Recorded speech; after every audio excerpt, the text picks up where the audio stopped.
Hari itu, aku dibawa kakak bersama suaminya pindah ke perkebunan teh di Cilawu, Garut. Kami menempati bedeng atau rumah milik perusahaan tempat suami kakakku bekerja.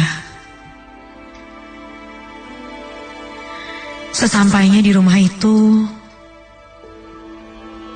beberapa anggota keluarga yang mengantar kami pindahan sibuk mengangkut barang.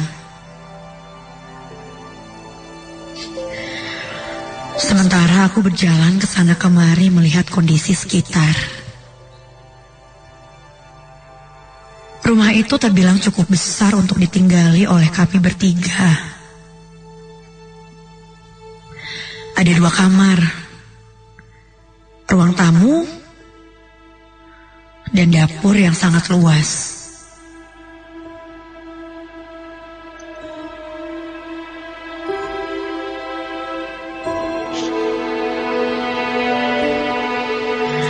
Untuk berjalan ke kamar mandi, jalannya dibuat lorong yang memanjang. Aku agak bergidik melihatnya. Suasananya dingin dan gelap. Sementara di luar, nampak halaman depan yang begitu luas dengan rumput liar yang sepertinya tumbuh tidak terurus. Bedeng ini memang terpisah dari perkampungan warga. Di sini hanya ada deretan 4 bedeng, termasuk bedeng kami. Ketika aku menelusuri ke belakang, aku sangat terkejut sekaligus senang mengetahui terdapat balong. Ya, semacam kolam ikan buatan yang ada di belakang rumah.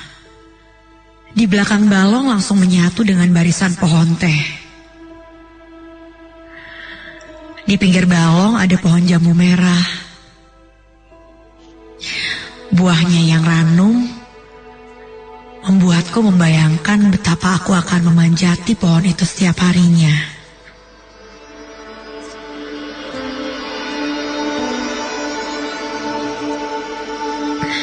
Waktu pun berlalu. Setiap menjelang sore, sekitar jam 5,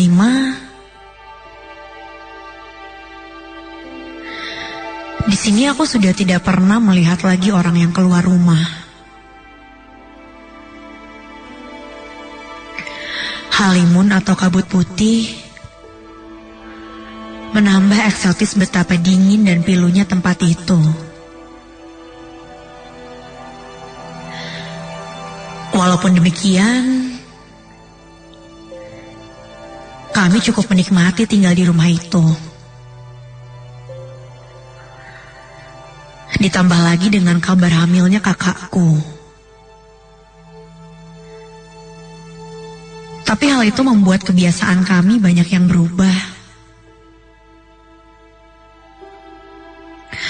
Kuperhatikan, kakakku sering membawa gunting atau sekedar menempelkan peniti di bajunya yang telah diberi potongan bawang putih dan panglai.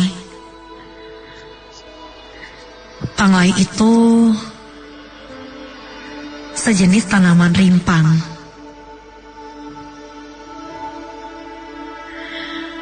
Aku juga sering kesal tidak bisa tidur nyenyak karena kakakku selalu membangunkanku di malam hari. Ia memintaku untuk mengantarnya ke kamar mandi. Katanya, orang yang sedang hamil tidak boleh kemana-mana sendirian. Kebetulan, suaminya memang sering lembur di kantor. Katanya sih, Semua itu untuk berjaga-jaga karena orang hamil sering didekati makhluk halus. Masa sih?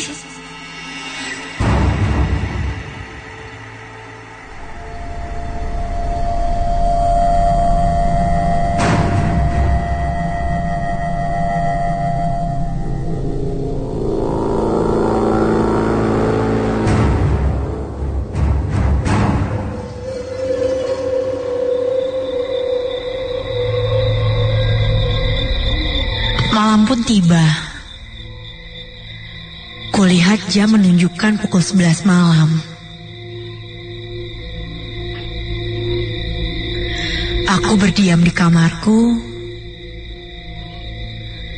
yang berada di ujung menuju halaman belakang dekat pohon jambu itu berada.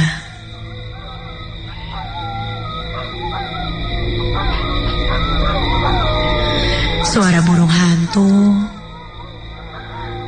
dan lolongan anjing turut menyemaraki malam yang sepi sunyi dan membuatku tidak bisa tidur karena sedikit ketakutan.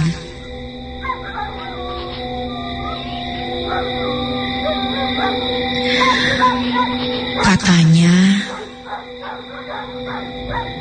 kalau mendengar lolongan anjing, berarti sedang ada makhluk halus.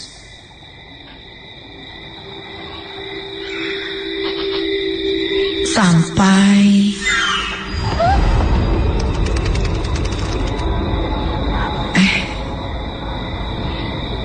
suara apa tuh? Saat itu aku mendengar suara seperti orang yang sedang mencari barang. Siapa ya? Aku pun mendekati jendela kamarku untuk mengintipnya. Dan astaga, refleks aku membuka gorden jendela. Seketika itu, cahaya bulan purnama yang sedang terang langsung menembus celah-celah gorden kamarku. Dari balik jendela itu, kulihat ada seekor anjing yang berdiri di sisi tebing sambil menatap ke atas pohon jambu di belakang rumah ini dan terus menggonggong. Mataku pun langsung tertuju ke arah pohon.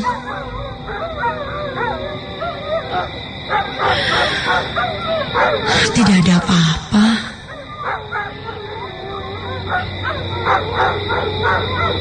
Tapi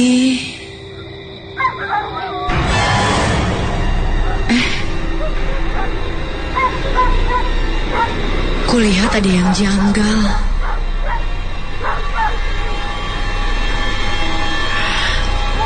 Dahan pohon jambu itu bergerak-gerak sendiri, berguncang sangat kencang.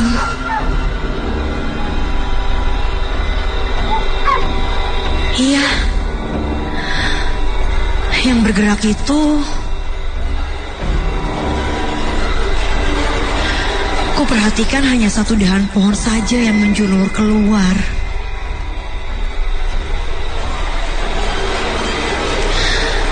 Sedangkan yang lainnya tidak.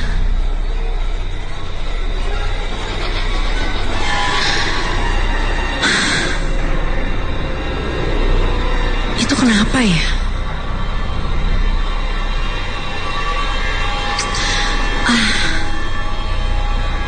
Mungkin itu cuma angin.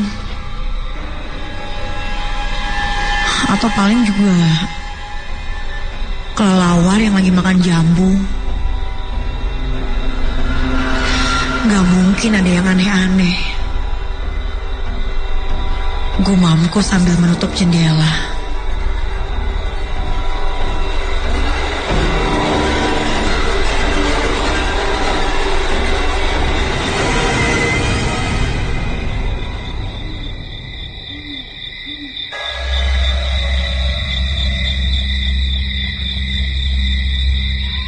Singkat cerita,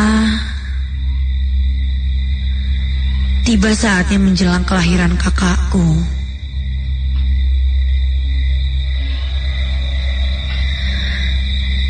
Kakakku memutuskan untuk melahirkan di rumah itu. Dipanggillah bidan desa dan seorang paraji, atau kalau di sini sering disebut dukun beranak. Malam itu menjadi malam yang paling menegangkan. Di tengah jeritan kesakitan kakakku, karena tidak tega, aku pun keluar dari ruangan dan menunggu di teras luar. Udara dingin saat itu mulai menusuk. Untung saja aku memakai jaket tebal. Kulihat malam itu tidak sesepi biasanya. Di halaman depan kulihat banyak orang yang berlalu lalang.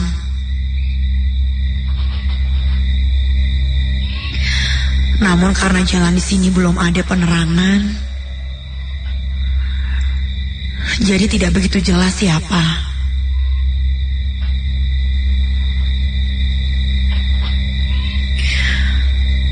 Yang jelas, kulihat orang terlihat berjalan-jalan. Tumben rame. Biasanya sepi, pikirku. Sampai terdengar suara seperti orang main air. Terdengar dari arah balong yang ada di belakang rumah.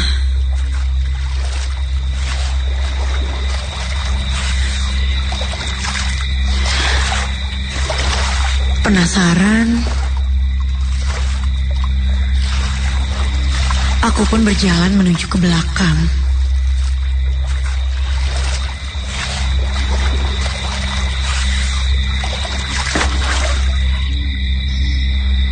Seketika itu, menyeruak tercium bau anyir.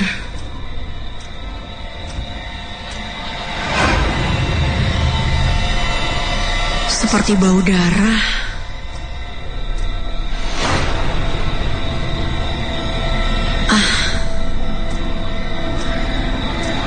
Mungkin itu dari arah kamar melahirkan kakak, pikirku. Begitu sampai di balong,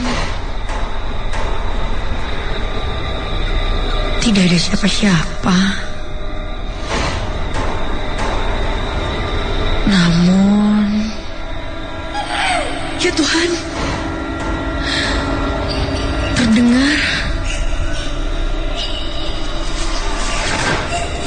terdengar suara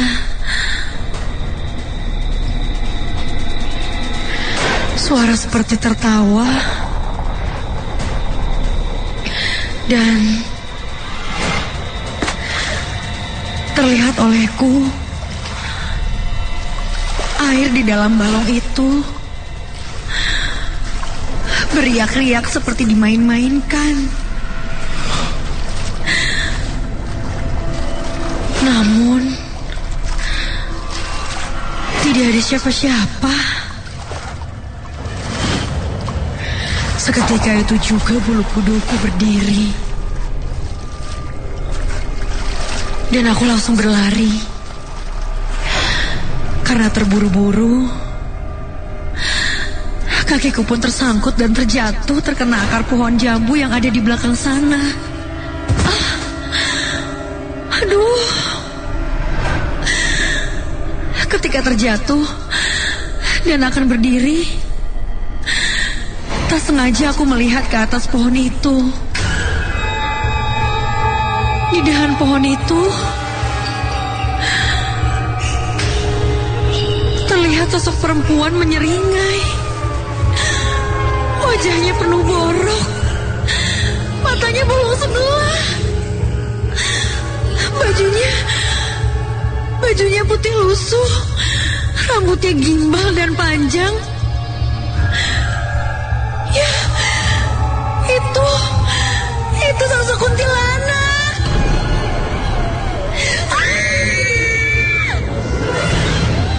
Ketika aku berteriak, aku langsung ditarik oleh beberapa saudaraku dan dibawa masuk ke dalam rumah.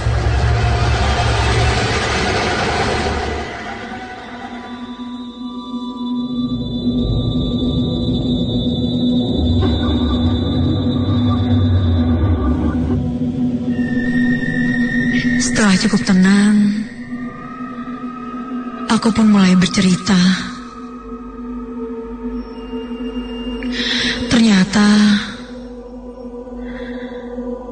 makhluk asing ikut hadir dalam persalinan itu. Ya, tidak salah lagi.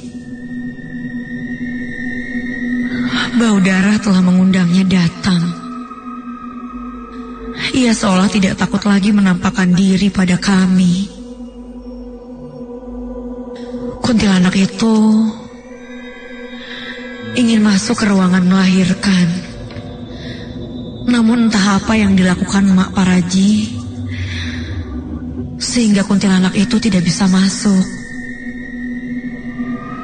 Dan kata ibu mertua, kakakku yang menyaksikan langsung pingsan. Setelah beliau terjaga, katanya Kunti itu berdiri di depan pintu luar halaman belakang di dekat jendela yang terbuat dari kawat jaring. Kunti itu berpindah-pindah antara diam di pintu dan berayun-ayun di batang pohon.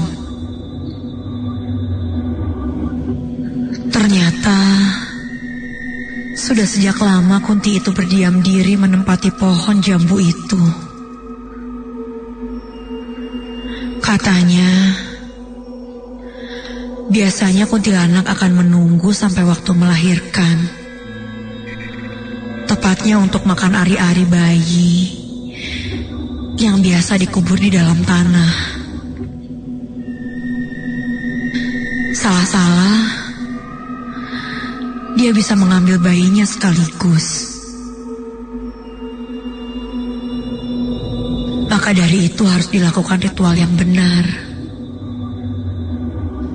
Begitu kata Mak Paraji sambil sibuk mempersiapkan sesuatu. Setelah diadakan ritual, kuntilanak pun menghilang meninggalkan cerita misteri di balik kelahiran bayi mungil itu.